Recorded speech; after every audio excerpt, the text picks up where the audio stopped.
Asthma ಇರೋರು ಸ್ವಲ್ಪ ಈ ಬಾಳೆಹಣ್ಣು, ಹಲಸಿನ ಹಣ್ಣು,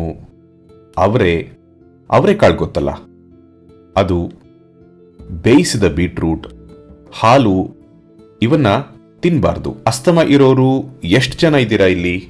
ಅಸ್ತಮ ಇದ್ರೆ, ಸೈನಸ್ ಸಮಸ್ಯೆ ಇದ್ರೂ, ಶೀತಕ್ಕೆ ಸಂಬಂಧಿಸಿದ ಯಾವುದೇ ಸಮಸ್ಯೆ ಇದ್ರೂ ಈ ಐಟಂಗಳನ್ನ ತಪ್ಪಿಸೋದು ಉತ್ತಮ. ಅದರಲ್ಲೂ ಹಾಲು ಬಹಳ ಮುಖ್ಯವಾದ್ದು. ಅಸ್ತಮ ಇರೋರು ಹಾಲನ್ನ ನೋಡ್ಲೇಬಾರ್ದು. ನೋಡಿದ್ರೇನೆ ಅಸ್ತಮ ಬರುತ್ತೆ.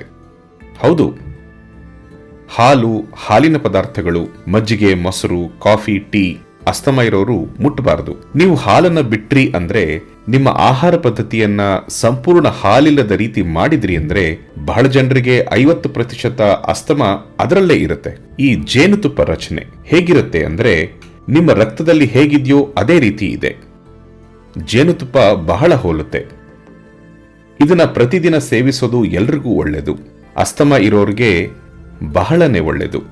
ಅಸ್ತಮ ಬರೋ ಹಾಗೆ ಇದ್ರೆ, ಅದರ ಲಕ್ಷಣಗಳೇನಾದ್ರೂ ಇದ್ರೆ 2 ಸ್ಪೂನ್ ಜೇನುತುಪ್ಪನ ಬಿಸಿ ನೀರಲ್ಲಿ ಹಾಕಿ ಕುಡಿದ್ರಿ ಅಂದ್ರೆ ಈ ಅಸ್ತಮ ಬರೋದನ್ನ ಅರ್ಧ ಗಂಟೆ 1 ಗಂಟೆವರೆಗೆ ತಡಿಬಹುದು.